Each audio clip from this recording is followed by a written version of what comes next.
그 이후로 자기애적 전이가 치료적으로 유용하다는 것이 반복적으로 증명되었다. 자기애적 전이의 발달을 촉진하기 위하여 자기애적인 상태에 있는 환자를 치료하는 분석가는 자기애적 또는 자아 동조적인 대상으로서 기능한다. 자기애적 전이가 전개되고 최종적으로 일반적인 대상 전이로 대체된다.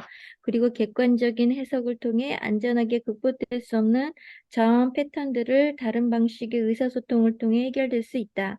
더 나아가 만일 이러한 의사소통이 환자가 정서적으로 성숙하도록 돕는 궁극적인 목표를 지향한다면 전이와 저항의 작업 개념들은 매 단계마다 환자가 겪는 장애물을 제거하는 전체 과정을 조절한다. 또 자기적 전이는 모든 사람에게 일어날 수 있지만 특히 프리에더프란 혹은 프리버벌한 레벨의 환자들에게는 전이가 대부분 자기적 전이에요. 자기적 전이와 대상전이라는 말을 여러분들이 이제 계속 듣게 되는데 narcissistic transference하고 object transference라고 부르는데 대상전이는 프로이드가 보았던 일반적인 전이에요. 그래서 상담자를 자기하고 독립된 대상으로 이해하면서 과거에 어머니 대상이나 아버지 대상 혹은 또 다른 대상에게 느꼈던 정서를 전치한다. 이런 개념이어서 그렇지만 그 대상 자체가 자기와는 독립된 대상이라고 이렇게 느끼는데 이러한 대상 전이가 일어나면 거기에 대한 해석이 가능하죠. 그 대상 전이가 일어나는 경우에는 그 대상 전이에 대한 설명이나 해석을 통해서 내담자가 자기의 통찰을 더 잘할 수 있도록 도움을 받을 수 있다는 얘기예요. 그렇지만 자기애적인 전이를 일으키는 이 내담자들은 해석을 하거나 설명을 하는 경우에 자기에 대한 비난이라고 이해되는 경우가 많기 때문에 대상 전이를 일으키는 환자에게 사용되는 그러한 해석적인 기법만 가지고는 이분들을 도울 수 없다는 것 때문에 다른 치료 기법이 필요한데 이런 분들은 우선 자기와 상담자를 구별하는 것이 힘들어요. 정서적으로. 자기 정서를 다 알아줘야 되는 거예요.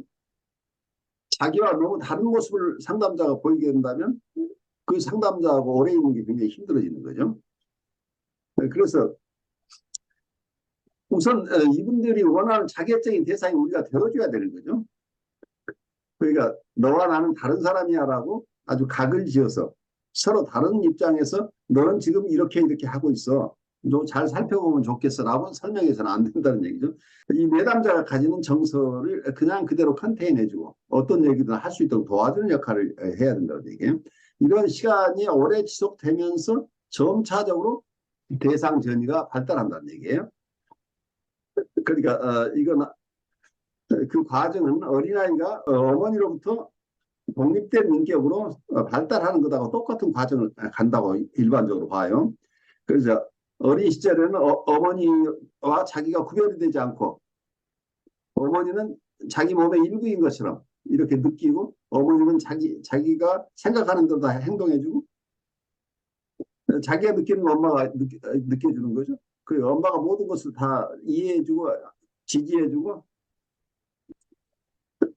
그리고 필요할 때는 내가 원하는 것을 그때그때 제공해주는 이런 대상이 되는데 나를 그런 대상으로 이해한다는 얘기예요. 정의 속에서. 이런 전의를 자기애적 전이라고 그래요. 그러니까 어린 시절에 자기를 돌봐줬던 그 대상하고 초기에 느꼈던 그런 정서, 그런 관계를 재현한다는 얘기예요. 이분들은. 그래서 이분들에게는 그러니까 지금 아직 말귀를 못 알아듣는 아이에게 자꾸 너는 아버지나 할아버지한테는 아주 공손해야 되는 거야 라고 하면서 이럴 때는 이렇게 행동해야 돼라고 아무리 설명해도 아이에게는 그게 잘 이해가 안 되는 거죠. 왜 아버지나 할아버지는 자기한테 저렇게 무서운 사람인지 이 아이는 그냥 그런 정서만 느끼는 거지 어른을 공경해야 된다.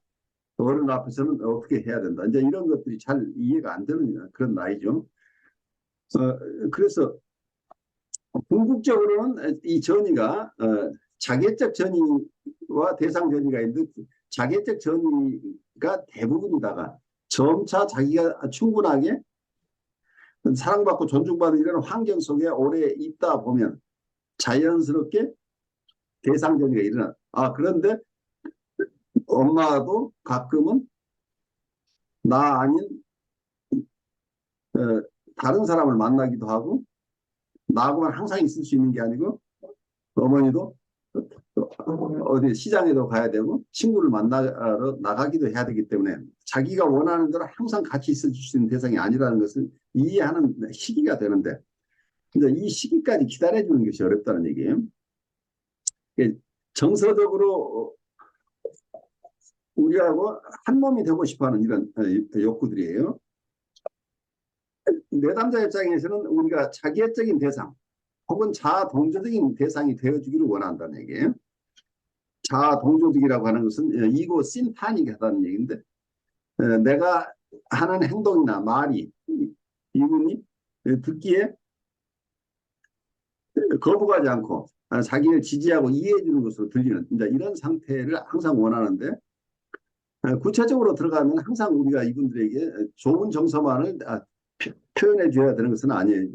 임상호 환자에 따라서는 경우에 따라서는 이분이 공격성을 가지고 우리에게 다가오면 이 공격성을 가지고 이분을 공격성을 되돌려 줘야 되는 경우도 있긴 한데 이런 것들은 이고 디스타닉한 상황이 된다고 자이조적인 상황이 되는데 어떤 공감도 깊은 의미에서 공감은 자아 동조적인 뿐만이 아니고 자아 이조적인 어떤 공감이 필요한 경우도 있어요. 그래서 굉장히 깊어지는데 우선은 초기 단계에서는 뭐라고 할까요? 긍정적인 전이 자아 동조적인 어떤 전이가 일어나는 것을 허용해 줘야 되죠.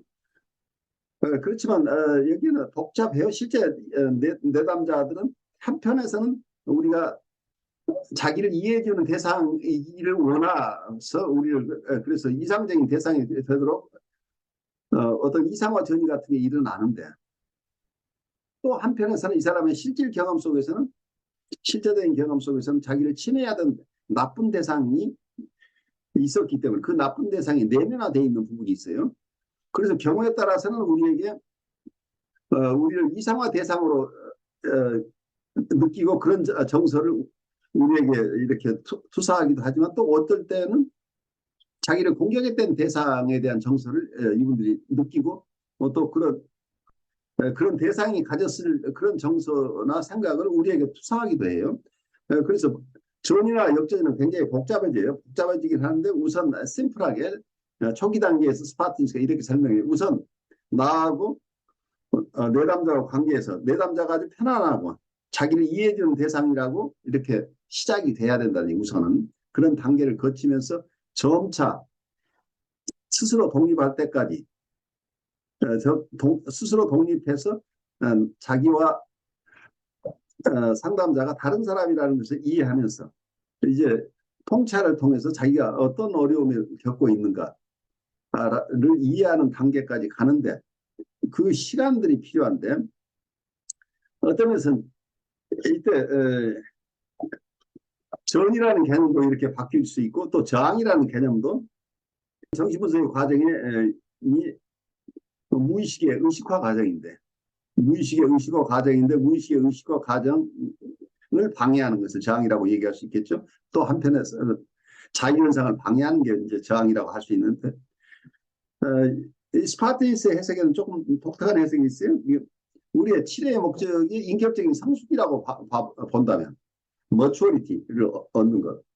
특히 정서적인 성숙함으로 가는 것이 치료라고 보면은 정서적인 성숙을 방해하는 모든 것은 저항이라고 할 수도 있겠죠. 그래서 우리가 상담에서 무엇을 얻을 것인가 하는 것들 그리고 무엇이 치료인가 하는 이런 근본적인 어떤 방향들에 따라서 설명하는 방법이 각각 다르긴 한데 여기서 스파틴스가 강조하고 있는 것은 만일 이러한 의사소통이 환자가 정서적으로 성숙하도록 돕는 궁극적인 목표를 지향한다면 전이와 저항의 개념들은 매 단계마다 환자가 겪는 장애물들을 제거하는 전체 과정을 조절한다 이렇게 설명하고 있는데 보통 이고 사이칼로지나 클래식한 사이칼로지 쪽에서는 저항 분석이라는 용어를 써요.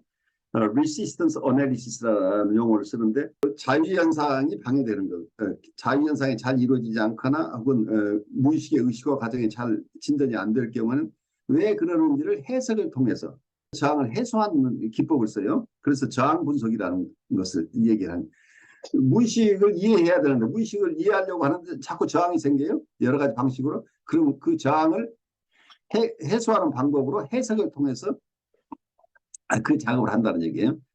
그렇지만 이러한 자객증 환자는 이러한 해석적인 기법으로 이분들을 도울 수 없기 때문에 다른 방식의 의사소통이라는 지난 시간에도 내가 mode of communication이라는 용어 해석을 가지고 제가 쭉 설명을 했었는데 이 의사소통이라는 게 하나가 있는 게 아니고 의사소통의 방식이 여러 가지다. 의사소통의 방법 중에 하나가 해석인데 다른 의사소통의 방식도 있다는 얘기예요. 그러면 다른 방식 의사소통을 통해서 저항을 해소할 수 있다고 한다면 다른 방식의 의사소통도 저항 해소하는 방법으로 우리가 충분히 이해할 수 있게 된다는 얘기죠. 그래서 전이와 저항이 있을 때 저항에 대한 해소, 이제 이런 것들이 조금 더 폭넓은 개념으로 넓어진다는 얘기예요. 그래서 우선 전이가 확대되죠. 전이가 자객적인 전이까지를 포함하니까 대상 전이뿐만이 아니고 자객적인 전이도 전이라고 본다고 한다면 그리고 치료적인 기법도 해석만을 치료적인 기법이라고 하지 않고 해석 이외의 다른 의사소통 방식 여기서는 주로 정서적인 의사소통 방식이라는 얘기예요. 이모셔널 커뮤니케이션 방식을 통해서 저항을 해소한다.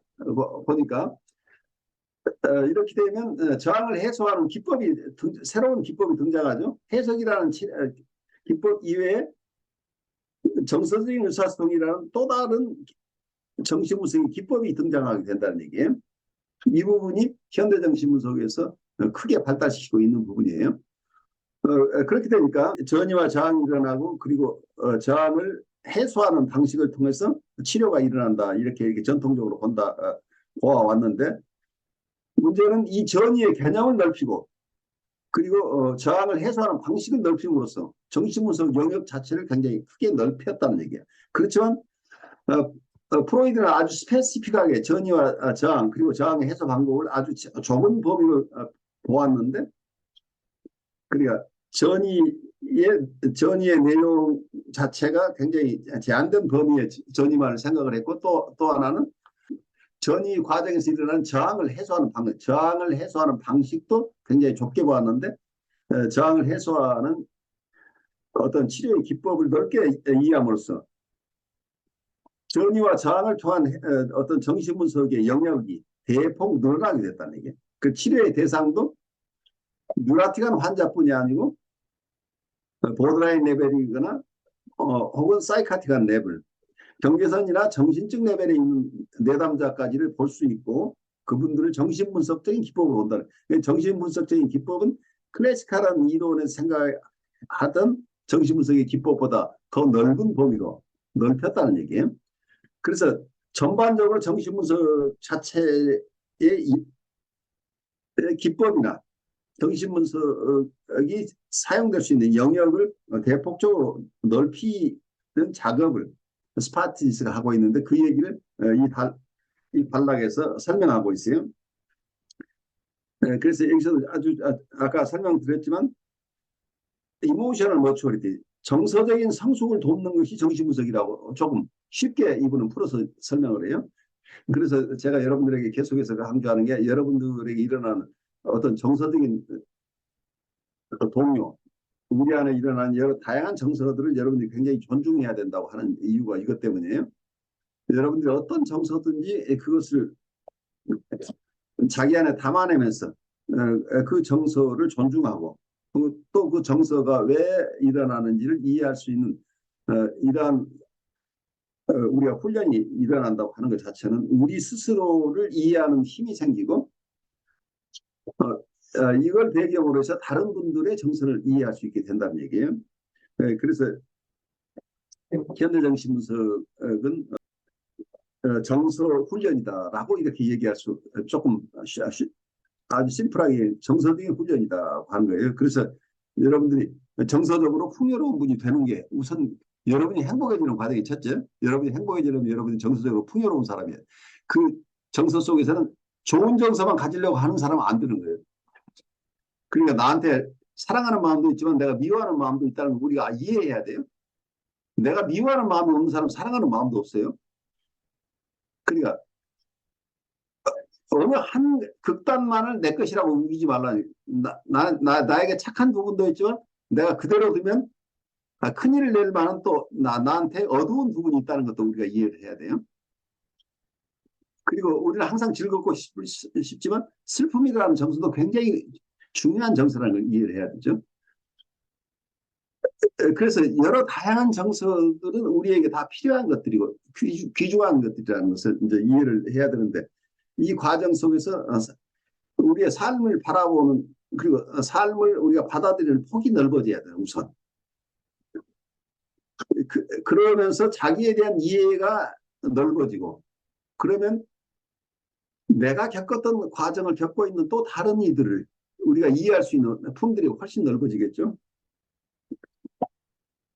제가 첫 단락에서 이런저런 얘기를 조금 나눴는데 언제든 여러분들이 제가 하는 얘기와 관련돼서 자유현상이 일어나서 무슨 뭔가 생각이 떠오르거나 정서가 있을 때는 항상 나누면 좋아요.